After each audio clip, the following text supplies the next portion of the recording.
ओम शांति। आज बाबा ने कहा कि बच्चे जो भी सेवा करते हो, अगर वो सेवा निमित्त बनकर की जाए, करन करावनहार और करनहार दो चीज़ें हैं। करनहार में आत्मा और करवाने वाली है करवाने वाला है परमात्मा। तो जब हम इस भाव से करते हैं तो बाबा ने कहा कि आपको सफलता मिलती है। कोई भी मैंपन ना हो।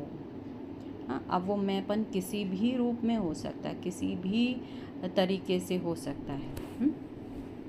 यानी कि जैसे कि मैंने आइडिया दिया तो मेरी आइडिया का इस सेवा में चर्चा होनी चाहिए, कहीं ना कहीं मेरा नाम लिया जाना चाहिए, या शुक्रिया करना चाहिए, या फिर कुछ ना कुछ तो मिलना चाहिए मुझे। तो बाबा ने कहा है कि यह निमित्त भाव नहीं है, ये आत्मा का भाव नहीं है।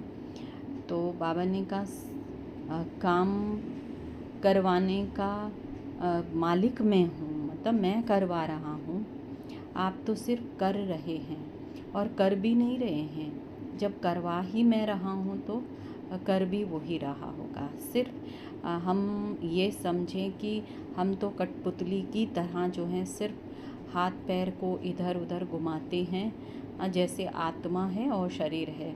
तो शरीर बिना आत्मा के कुछ नहीं कर सकता। कोई भी अंग जो हैं वो बिना आत्मा के हिल नहीं सकते हैं। तो ऐसे ही बाबा भी है कि परमात्मा जो हमें निमित्त बोलता है, सेवा भी उसकी है, करवाता भी वही है। और सिर्फ ये सोचें कि हम हाथ पैर हिलाते हैं और घुमाते हैं, परंतु फिर भी कहीं ना कहीं हम वो निमित्त भाव को भूल जाते हैं। इसलिए या तो थकान लगती है या फिर कुछ और हो जाता है। तो इसलिए बाबा ने आज इस सेवा में निमित्त बनने के लिए कहा है। वैसे तो मुरली ये होली पर चली है, और होली माना ही क्या है ना। तो बाबा ने कहा निमित्त भी तभी समझ सकेंगे अपने आप को जब अंदर का सारा कचरा जला दिया हो, है ना। तो जैसे होलिका जलाते हैं होली में, तो होली रंगने से पहले, रंग वाली मनाने से पहले वो जलाने वाली मनाई जाती है। तो जलाते हैं तो बाबा ने कहा ये जलाना यादगार सिर्फ इसी समय का है कि जब हम अंदर का सारा कचरा कूड़ा यानी कमी, जो भी हमारी कमियां हैं, अवगुण हैं, है ना, जो विकार हैं, और जो भी ऐसी आदतें हैं या जो भी ऐसा संस्कार है, स्वभाव है, जब हम इसे पूरी तरह जला देते हैं तो ही बाबा ने कहा आत्मा निमित्त बन सकती है और निमित्त बन के करती है। परंतु बाबा कह रहा है कि ये धीरे धीरे प्रोसेस होता है। जैसे जैसे समझ खुलती जाती है तो वैसे वैसा हम उस कचरे को अपने से हटा के बंधन से मुक्त होके, फ्री होके, फिर ही हम निमित्त बन वो सेवा में से बाबा की सेवा को कर पाते हैं। तो सुनते हैं आज बाबा की 27 तारीख की अव्यक्त वाणी है, जिसका टाइटल है परमात्मा मिलन की अनुभूति के लिए उल्टे मैंपन को जलाने की होली मनाओ। दृष्टि की पिचकारी द्वारा सर्व आत्माओं को सुख, शांति, प्रेम, आनंद का रंग लगाओ। तो आज होलीएस्ट बाप अपने होली बच्चों से मिलन मनाने आ रहे हैं, मिलन मना रहे हैं। चारों ओर के होली बच्चे दूर बैठे भी समीप हैं। बाप दादा ऐसी होली अर्थात महान पवित्र बच्चों के मस्तक पर चमकता हुआ भाग्य का सितारा देख रहे हैं। ऐसे महान पवित्र सारे कल्प में और कोई नहीं बनता। तो इस संगम युग पर पवित्रता का व्रत लेने वाले भाग्यवान बच्चे भविष्य में डबल पवित्र यानी शरीर से भी पवित्र और आत्मा भी पवित्र बनती है। सारे कल्प में चक्कर लगाओ, चाहे कितनी भी महान आत्माएं आई हैं, लेकिन शरीर भी पवित्र और आत्मा भी पवित्र। ऐसा पवित्र ना तो कोई धर्म आत्मा बने हैं, ना ही महात्मा बने हैं। बाप दादा को आप बच्चों के ऊपर नाज है। वाह मेरे महान पवित्र बच्चे, वाह। डबल पवित्र, डबल पवित्र, डबल ताजधारी कोई भी नहीं बनता। डबल ताजधारी भी आप श्रेष्ठ आत्माएं ही बनती हो। डबल ताज यानी कि एक है सोने से सोने का ताज, रतन जड़ित ताज, और एक है पवित्रता का ताज यानी ऑरा। तो बाबा कहते हैं अपना यह डबल पवित्र डबल ताजधारी स्वरूप सामने आ रहा है ना, इसीलिए आप बच्चों की जो संगम युग के प्रैक्टिकल में जीवन बनी है उस एक जीवन की विशेषता का यादगार दुनिया वाले उत्सव के रूप में मनाते हैं। तो आज भी आप सभी स्नेह के विमान में होली मनाने के लिए पहुंच गए हो। होली मनाने आए हो ना, तो आप सभी ने अपने जीवन में पवित्रता की होली मनाई है। हर आध्यात्मिक रहस्य को दुनिया वालों ने स्थूल रूप दे दिया है, क्योंकि बॉडी कॉन्शियस है ना, तो आप सोल कॉन्शियस हैं, आध्यात्मिक जीवन वाले हैं, और वह बॉडी कॉन्शियस वाले हैं। तो सब स्थूल रूप ले लिया है। आपने योग अग्नि द्वारा अपने पुराने संस्कार को, स्वभाव को भस्म किया, जलाया, और दुनिया वालों ने फिर स्थूल में आग जलाते हैं। क्यों? पुराने संस्कार जलाने के बिना तो न परमात्मा संग का रंग लग सकता है और न परमात्मा मिलन का अनुभव कर सकते हैं। तो आपके जीवन की इतनी वैल्यू है जो एक एक कदम आपका उत्सव के रूप में मनाया जाता है। क्यों? आपने सारा पूरा संगम योग उमंग उत्साह की जीवन बनाई है। तो आपकी जीवन का यादगार एक दिन का उत्सव मना लेते हैं। तो सभी की ऐसी सदा उत्साह उमंग खुशी की जीवन है ना, या कभी कभी है? हाँ, बाबा पूछ रहा है कि हमेशा ही उमंग उत्साह रहता है, हाँ हमेशा ही खुशी बनी रहती है, या फिर जब मेरे मन की हो गई, जब मेरे हिसाब से चल दिए हो गए, तो तब हम उमंग उत्साह में रहें और खुश रहें, और उसके अलावा फिर हम बिल्कुल मुरझा जाएं, हमारी अवस्था ही वो ठीक ना हो, ना खुशी है ना उमंग है। तो बाबा ने कहा ये देहभान आता है।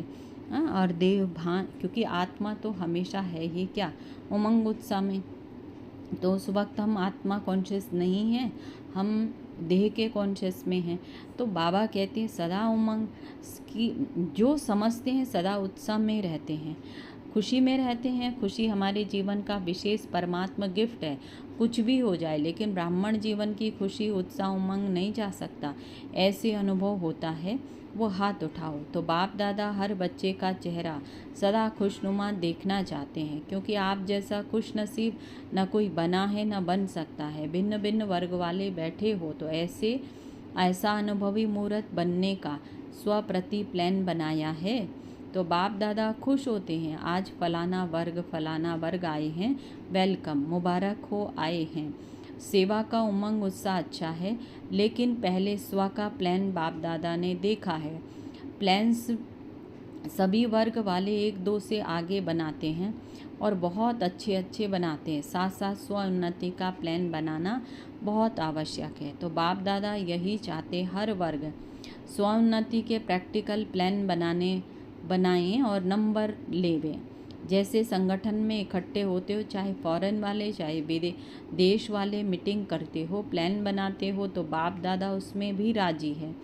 लेकिन जैसे उमंग उत्साह से संगठित रूप में सेवा का प्लान बनाते हो, ऐसे ही इतने उमंग उत्साह से स्व उन्नति का नंबर और अटेंशन दे के बनाना। तो बाप दादा सुनना चाहते हैं इस मास में इस वर्ग वालों ने स्व उन्नति का प्लान प्रैक्टिकल में लाया है। जो भी वर्ग वाले आए हैं, सब वर्ग वाले हाथ उठाओ। अच्छा इतना आए हैं, बहुत आए हैं, सुना है 5-6 वर्ग वाले आए हैं, बहुत अच्छा, भले आए। अभी एक लास्ट टर्न रहा हुआ है, तो बाप दादा ने होमवर्क तो दे ही दिया है था। बाप दादा तो रोज़ रिजल्ट देखते हैं। आप समझेंगे बाप दादा लास्ट टर्न में हिसाब लेगा, लेकिन बाप दादा तो रोज़ देखते हैं। अभी भी और 15 दिन हैं, अभी भी और 15 दिन हैं। इस 15 दिन में हर वर्ग वाले जो आए हैं वो भी, और जो नहीं भी आए हैं वह भी, उन वर्ग के निमित्त बने हुए बच्चों को बाप दादा यही इशारा देते हैं कि हर वर्ग अपने स्व उन्नति का कोई प्लान बनाओ, कोई विशेष शक्ति स्वरूप बनने का व विशेष गुण मूर्त बनने का, विश्व कल्याण प्रति कोई ना कोई लाइट माइट देने का हर एक वर्ग आपस में निश्चित करो।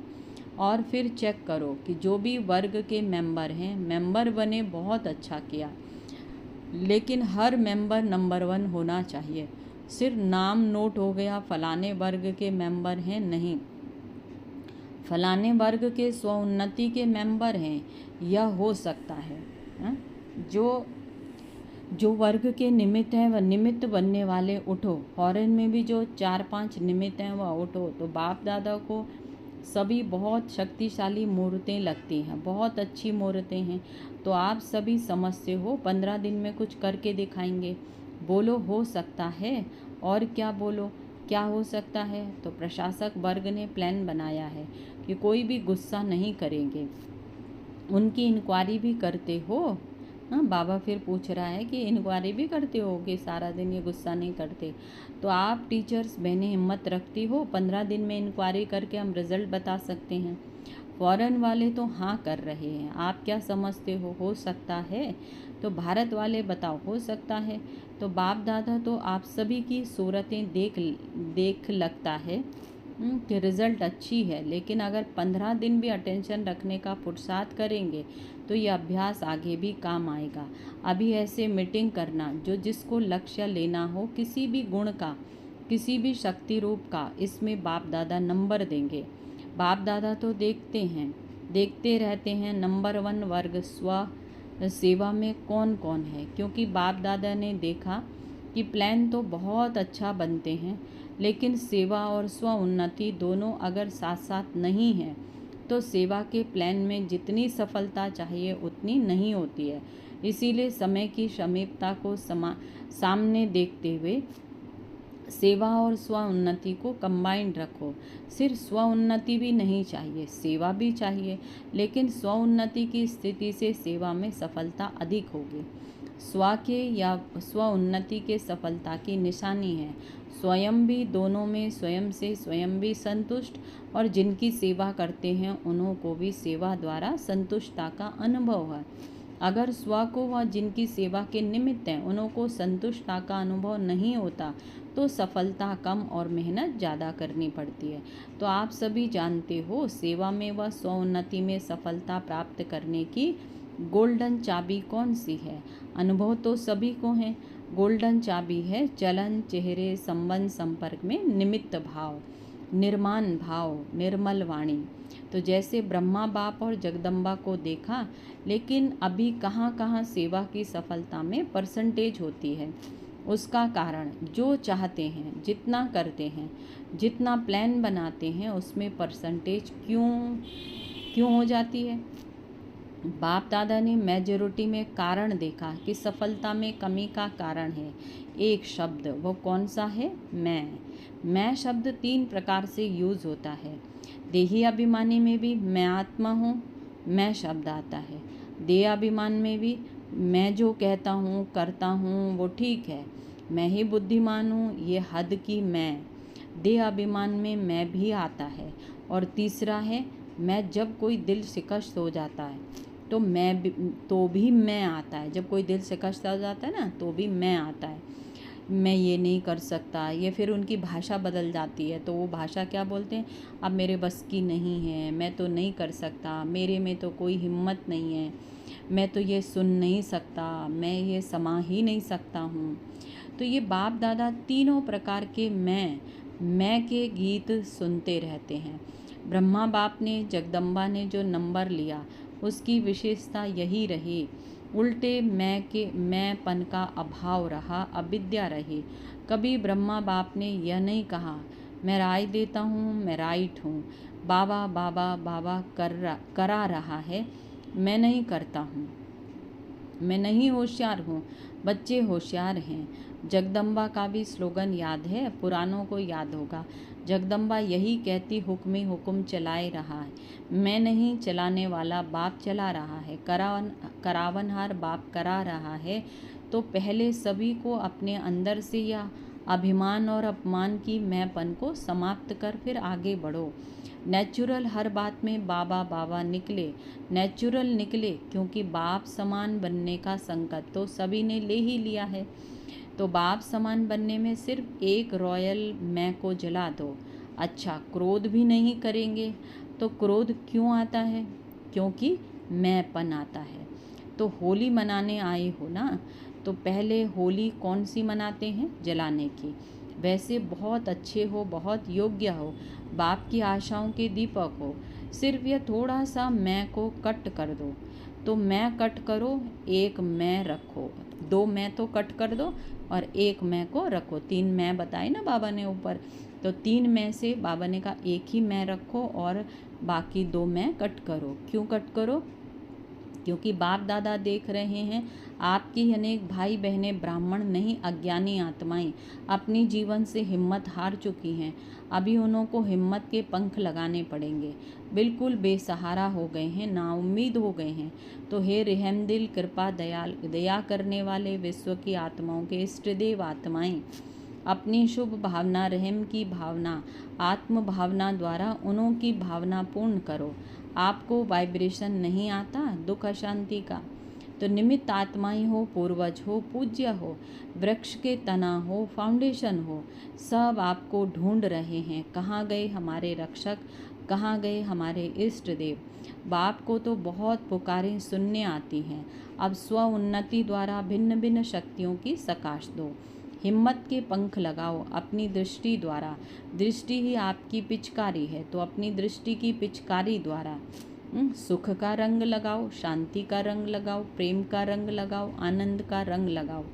आप तो परमात्मा संग के रंग में आ गए और आत्माओं को भी थोड़ा सा आध्यात्मिक रंग का अनुभव कराओ।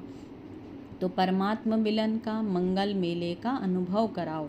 भटकती हुई आत्माओं को ठिकाने की राह बताओ। तो स्व उन्नति के प्लान बनाएंगे, इसमें स्व के चेकर बनकर चेक करना, ये रॉयल मैं तो नहीं आ रही है। क्योंकि आज होली मनाने आए हो, तो बाप दादा यही संकल्प देते हैं कि आज देह अभिमान को और अपमान की जो मैं आती है, दिल शिकस्त की जो मैं आती है, इसको जला के ही जाना, साथ नहीं ले जाना। कुछ तो जलाएंगे ना, आगे जलाएंगे क्या? ज्वालामुखी योग अग्नि जलाओ, जलाने आती है। ज्वालामुखी योग आता है, साधारण योग आता है। ज्वालामुखी योग आता है या साधारण योग आता है? ज्वालामुखी बनो, लाइट माइट हाउस। तो ये पसंद है। अटेंशन प्लीज़, मैं को जलाओ। तो बाप दादा जब मैं का गीत सुनता है ना, तो स्विच बंद कर देता है। वाह वाह के गीत गाते हैं तो आवाज़ बड़ा कर देते हैं, क्योंकि मैं खिंचावट बड़ी होती है। हर बात में खिंचावट करेंगे, ये नहीं, ऐसा नहीं, वैसा नहीं, तो खिंचावट होने के कारण तनाव पैदा हो जाता है। तो बाप दादा को लगाव, तनाव और स्वभाव, उल्टा स्वभाव अच्छा नहीं लगता है। वास्तव में स्वभाव शब्द बहुत अच्छा है। स्वभाव का मतलब होता है स्व का भाव, लेकिन उसको उल्टा कर दिया है ना। ना बात की खिंचावट करो, ना अपनी तरफ कोई को खिंचाओ, वो भी बहुत परेशानी करता है। कोई कितना भी आपको कहे, लेकिन अपनी तरफ नहीं खींचो। ना बात को खींचो, ना अपनी तरफ खींचो। खिंचावट ख़त्म। बाबा बाबा और सिर्फ बाबा पसंद है ना, तो उल्टे मैं को यहाँ छोड़कर जाना। जैसे सब खींचने में लगे ना कि हमारी तरफ आ जाएं, हमारी तरफ आ जाएं, ये अंदर की मैं इतनी लगी है, अंदर की मैं, कि हम गलत साबित ना हो, हम ये है। इसलिए योग लगाकर, संकल्प चलाकर बाबा ने ज्वालामुखी योग दिया कि अपने अंदर का कचरा जलाने के लिए ज्वालामुखी योग करो हैं। और कई ब्राह्मण आत्माएं योग करती हैं कि वो वहाँ से छूट जाए, फिर हमारी तरफ आ जाए, फिर वहाँ से छूटे, फिर यहाँ आ जाए। ऐसा ही योग चलाते रहते हैं, ऐसे ही संकल्प, और इसको वो मनसा सेवा का नाम दे देते हैं और अपने को इष्ट देवी का नाम दे देते हैं। अपने को ऐसे सकाश पहुंचाते रहते हैं आत्माओं को, है। लेकिन ब्राह्मण आत्माओं को तो, सारी ब्राह्मण आत्माओं को सब संकल्प और सब कुछ दिखता है और पता भी चलता रहता है। हाँ, वाइब्रेशन तो आते ही हैं कि ये क्या योग कर रहे हैं। तो यही आज बाबा समझा रहे हैं मुरली में कि ऐसे उल्टी वाली खिंचावट को बंद करो। ना तो किसी को अपनी तरफ खींचो, है ना। अब मुख से समझा के नहीं खींचते, बहका के नहीं खींचते, अभी योग लगा के खींचते हैं। हाँ, कि अमृत वेला सकाश दो, इन आत्माओं को प्यार की सकाश दो, हाँ, प्रेम की सकाश दो। अरे ब्राह्मणों को ब्राह्मणों की क्या सकाश देनी है? अरे बाबा ने कहा दुनिया में अभी इतनी आत्माएं हैं जिनको आपके प्यार प्रेम की और भगवान के प्यार प्रेम की ज़रूरत है। तो बाबा आज वही बात कह रहे हैं कि ना तो बात को खींचो, है ना, बात को खींचो यानी कि बातों को लंबा मत करो। हाँ, बातों को इधर की ऐसी खिचड़ी पका पका के ये बातें बड़ी बड़ी मत करो, हैं, और ना ही किसी को अपनी तरफ खींचो। तो बाबा कह रहा है सारी खिंचावट को ख़त्म करो पहले। तो बाबा बाबा बाबा शब्द, इसलिए बाबा कह रहा है कि सिर्फ बाबा शब्द करो। तो उल्टे मैं को यहाँ छोड़कर जाना, साथ नहीं लेके जाना, ट्रेन में बोझ हो जाएगा। आपका गीत है ना, मैं बाबा की और बाबा मेरा, है ना। तो एक मैं रखो तो दो मैं ख़त्म। तो होली मना ली, संकल्प में जला दिया। अभी तो संकल्प करेंगे, संकल्प किया हाथ उठाओ, किया या थोड़ा थोड़ा रहेगा, थोड़ा थोड़ा छुट्टी देवे। जो समझते हैं थोड़े थोड़े छुट्टी होनी चाहिए वो हाथ उठाओ। थोड़ा तो रहेगा ना, नहीं रहेगा तो आप तो बहुत बहादुर हो, मुबारक हो। खुशी में नाचो गाओ, तनाव में नहीं, खींचा तान में नहीं आओ। अच्छा, अभी 1 सेकंड में अपने मन से सब संकल्प समाप्त कर, 1 सेकंड में बाप के साथ परम धाम में ऊंचते ऊंच स्थान, ऊंचते ऊंच बाप उनके साथ ऊंची स्थिति में बैठ जाओ और बाप समान मास्टर सर्वशक्तिमान विश्व की आत्माओं को शक्तियों की किरणें दो। अच्छा, चारों ओर के होलीएस्ट हाईएस्ट बच्चों को, सर्व विश्व कल्याणकारी विशेष आत्माओं को, सर्व पूर्वज और पूज्य आत्माओं को, सर्व बाप के दिल तख्त नशीन बच्चों को बाप दादा का याद प्यार और दिल की दुआएं सहित दिल की दुलार और नमस्ते। दूर दूर से आए हैं, आए वे पत्र कार्ड ईमेल कंप्यूटर द्वारा संदेश बाप दादा को मिले और बाप दादा उन बच्चों को सम्मुख देख पदम पदम गुणा याद प्यार दे रहे हैं। अच्छा, आज का वरदान है अपने पूर्व स्वरूप की स्मृति द्वारा सर्व आत्माओं को शक्तिशाली बनाने वाले आधार मूर्त और उद्धार मूर्त भव। इस सृष्टि वृक्ष के मूल तना सर्व के पूर्वज आप ब्राह्मण सो देवता हो। हर कर्म का आधार, कुल मर्यादाओं का आधार, रीति रस्म का आधार आप पूर्वज सर्व आत्माओं के आधार और उद्धार मूर्त हो। तो आप तना द्वारा ही सर्व आत्माओं को श्रेष्ठ संकल्पों की शक्ति व सर्व शक्तियों की प्राप्ति होती है। तो आपको सब फॉलो कर रहे हैं, इसीलिए इतनी बड़ी जिम्मेवारी समझते हुए हर संकल्प और कर्म करो, क्योंकि आप पूर्वज आत्माओं के आधार पर ही सृष्टि का समय और स्थिति का आधार है। स्लोगन है, जो सर्व शक्तियों रूपी किरणें चारों ओर फैलाते हैं वही मास्टर ज्ञान सूर्य हैं। आज का व्यक्त इशारा है, 3 शब्दों के कारण कंट्रोलिंग पावर रूलिंग पावर कम हो जाती है। वह 3 शब्द हैं, वाई, व्हाट और वांट, यानी कि क्यों, क्या और चाहिए। ये 3 शब्द हैं। 3 शब्द खत्म कर सिर्फ एक शब्द बोलो, वाह, तो कंट्रोलिंग पावर आ जाएगी। फिर संकल्प शक्ति द्वारा बेहद सेवा के निमित्त बन सकेंगे। अच्छा, ओम शांति। शुक्रिया बाबा, शुक्रिया मेरे मीठे बाबा।